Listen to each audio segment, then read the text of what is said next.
Nagsisimula na ang tapatan ng Final 8 sa Philippine Women's Open.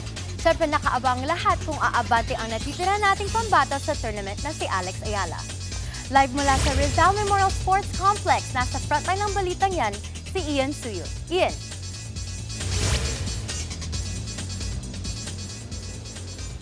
Pauline, yun nga no, mula sa 32, now we're down to our last 8 players as quarterfinals is now underway sa pagpapatuloy ng Philippine Women's Open. Dito yan sa Rizal Memorial Sports Complex. At ang pinaka-inaabangan nga ngayon ang muling pagsalang ng ating Pinay tennis ace na si Alex Ayala kontra kay Colombian's pride, Camila Osorio. Mula nga sa 32, ngayon 8 na lang at mamaya alabangan natin kung sino na yung mga matitira sa tapatang ito. Nagsimula na nga ang quarterfinal action na pinangunahan ni Tatiana Prozoruva ng Russia at Sofia Costulas ng Belgium. Nang ibabaw sa 3 grueling sets si Prozoruva sa score na 4-6, 6-2 at 6-4. Kasalukuyan namang nagtatapat si Olympic silver medalist Donna Vekic at Lin Zhu ng China. Pero much-awaited ng Pinoy fans ang tapatang Ayala at Osorio.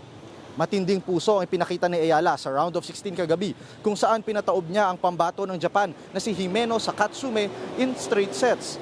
Sa kabila ng panalong yan ay ayaw magpakumpiyansa ng ating pambato, lalo't alam niya na matinding hamon ang ibibigay sa kanya ni Osorio. Seeded as number 5 sa torneo, na push to the limit si Camila sa round of 16 bago niya mapatumba si Mai Hontama ng Japan in 3 sets.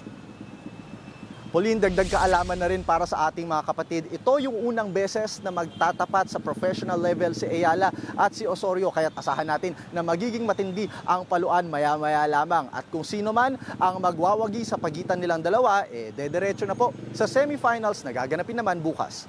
Yan muna ang latest mula dito sa Rizal Memorial Sports Complex. Pauline? Maraming salamat, Ian Suyo. Mga kapatid, Cheryl Hosing po. Maging maalam at may pakialam sa mga napapanahong issue at headlines. Mag-follow at mag-subscribe na sa social media pages ng News 5.